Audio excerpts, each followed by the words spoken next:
hate that sound it makes when it initially comes on. Okay, I'm following my own clues. What the fuck does that mean? I'll try to explain because I'm moving through it pretty fast. I have an amazing ability to move both very fast mentally and sort of catch up with my body, but I totally feel completely like on the verge of flu or something today because of this crap in the air, this dust and shit. Why do you have to say all that? I don't know. Okay, well, good question. My alter egos are alchemically being used by myself by self-speaking aloud because I'm aware that there's at least one person that can hear me. That allows that to be something I do.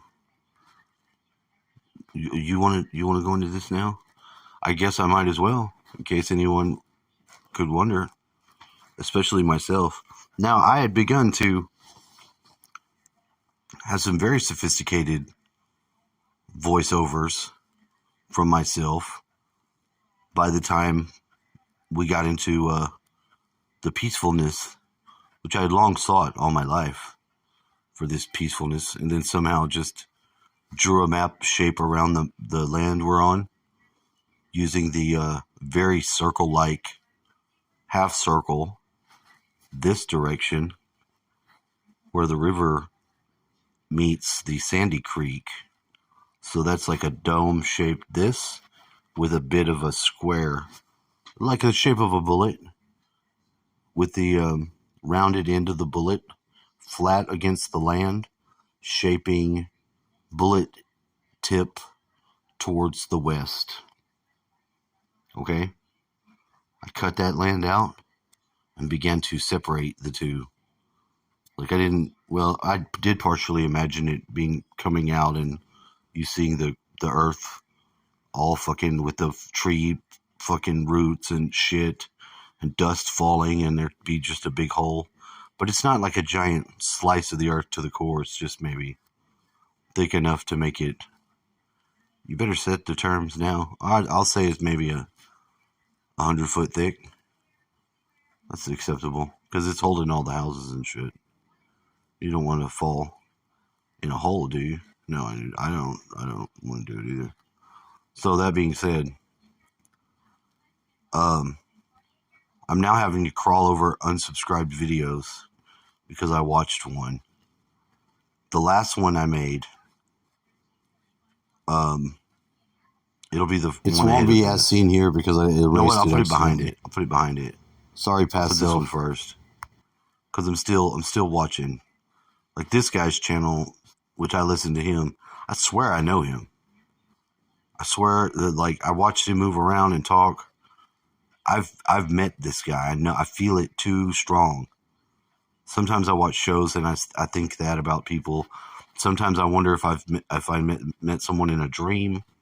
All kinds of weird, very triggering thoughts regarding, shit like, have I met this person before? I think these are pretty common to everyone. But like when I explained what the hell I was trying to explain, and I had to do it to my dad early, I had to lay out the whole thing with the video game. Because you don't get to see what I was playing because I didn't start recording it then. I started recording it just at the end of the game, but it immediately started, and the first person I encountered was standing next to the loot box that I got some shit out of. As soon as I lined his ass up, he vanished. Just totally left. And the box left. A player in the box. And then another couple times, I started taking damage and I was being shot. So I was like, well, he's still playing the game. Whoever that person is, they're still shooting me and I'm maybe standing there. Which that's not what I wanted. Well, I survived it, obviously. I didn't take any real damage, but the potential to die was being made abundantly clear because I was being shot. He had already moved. And I shot enough shot to lay his ass down. Like he would have been dead. Because I'm not only dead, I'm shooting at your face, motherfucker. Now, I scroll down, I don't know how many rungs of the ladder, or the next videos, guys, Asmongold's fucking rungs, but I'm still crawling down. I'm still using algorithm 7 as my YouTube algorithm interface. If you don't know what that means, if you have any concerns about machine intelligence fucking with you, I had an experience that told me to just say algorithm 7, and that algorithm 7 would put the real human with a belief system of higher self in practice, able to have voice control over the algorithm if it's trying to fuck you over or mind control you or whatever the hell. And it seemed to work, because I wouldn't have thought I had too much real concerns about AI, but I had enough of them. To think that in the future that they would make some Terminator shit and we'd all be fucking probably Mad Max in it. Oh, poor baby. Well, poor baby, no. Because my higher power told me that, hey, have this. And I was like, no shit. And I believe it. So I've been using it for quite a while. And I don't really have that concern at all. I really am more concerned about what people would think if I said something like that. And obviously I'm not really giving a fuck about that. I'm giving it to my constituents to use, algorithm 7. I do have some early life experience and some belief about nanotechnology and some sort of different, maybe Atlantean time sort of mistake to correct belief and substantive experiences upon that, but that's another matter altogether. On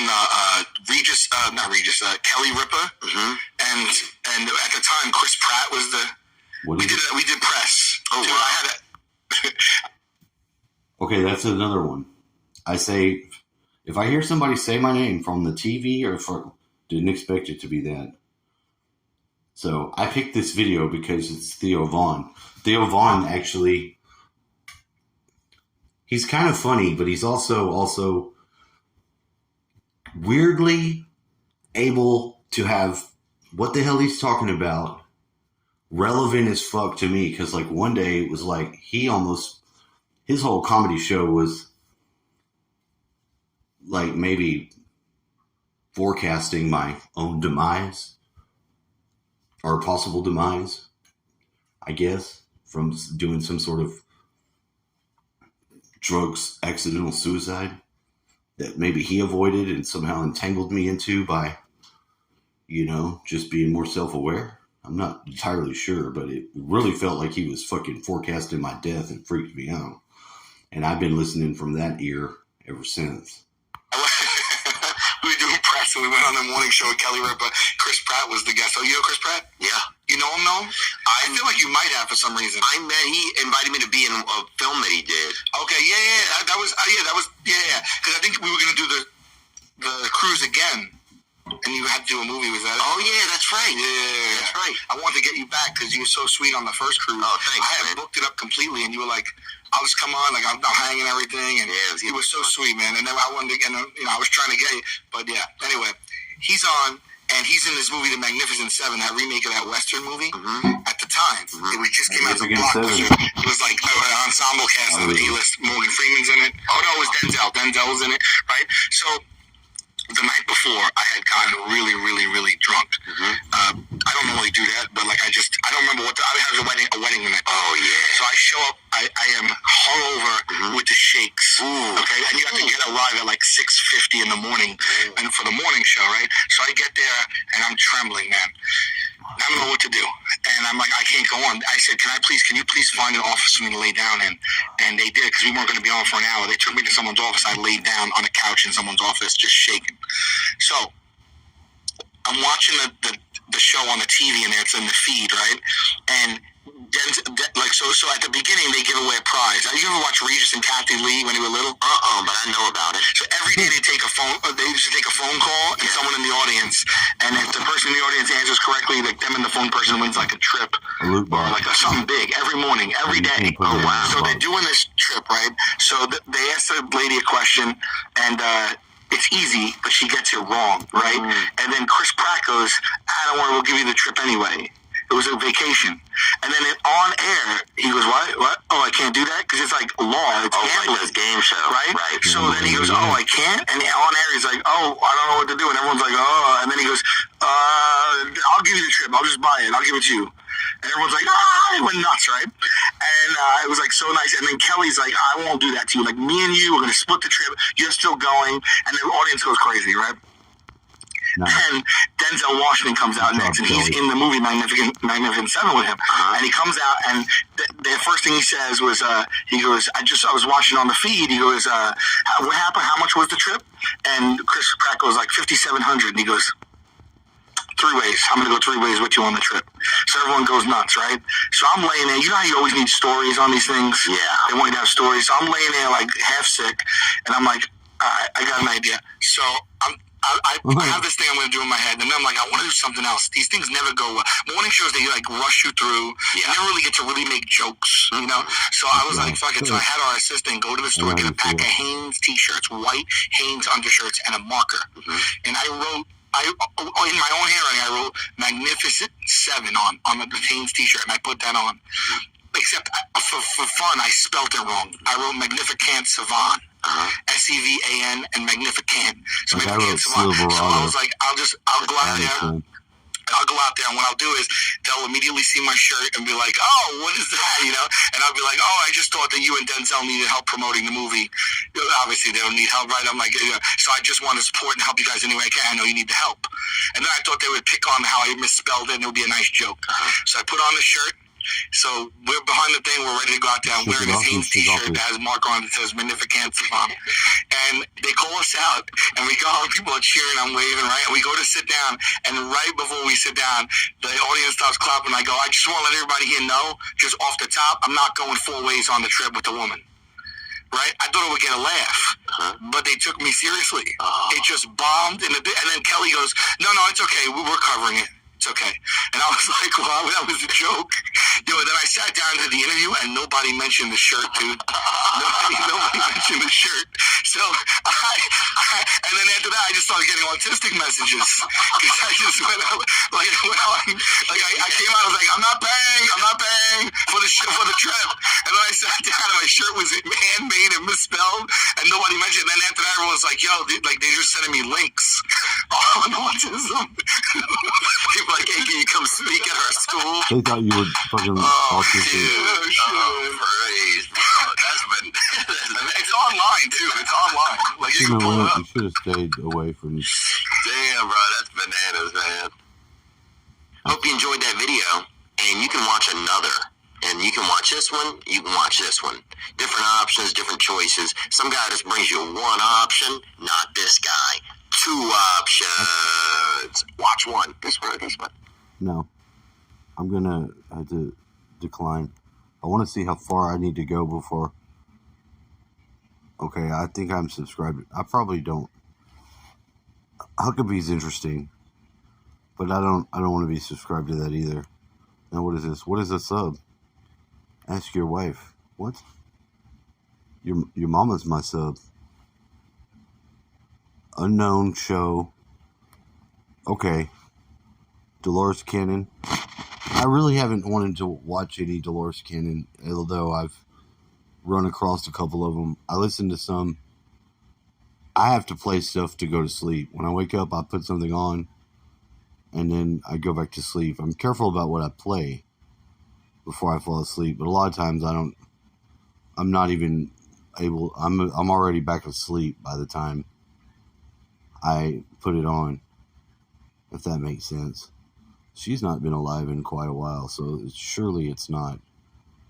It's got to be way older, and I guess I'll play that. But I'm just showing you the methodology with which I'm extracting the clues I got the walkthrough from the higher self on the initial ones. We had the miracle of that fucking turkey, which I don't know. I can go out there and I can sit next to a bird that's like 2 foot tall that'll walk around me, and I can look at it and I'm in this sense of awe.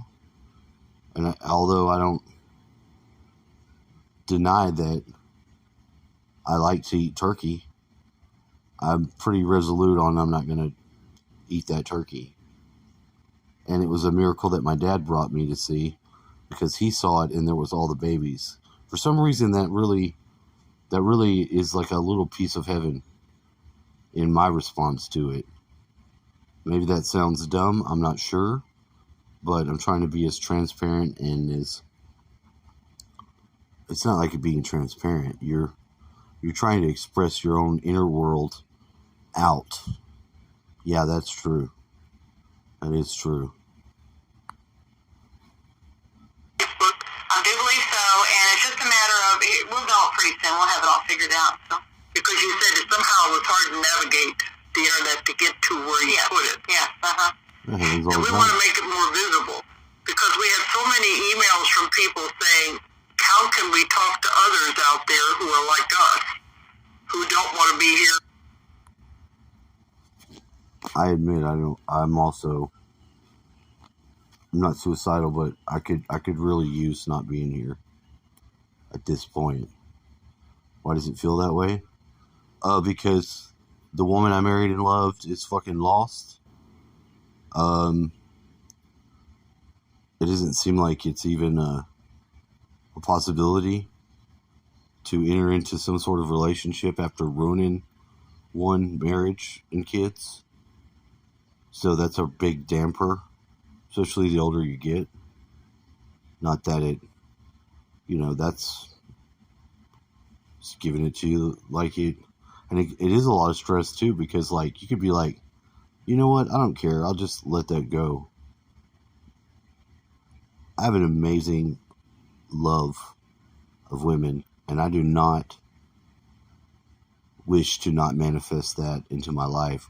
The amount of stress into thinking that there's something I have to do to get that,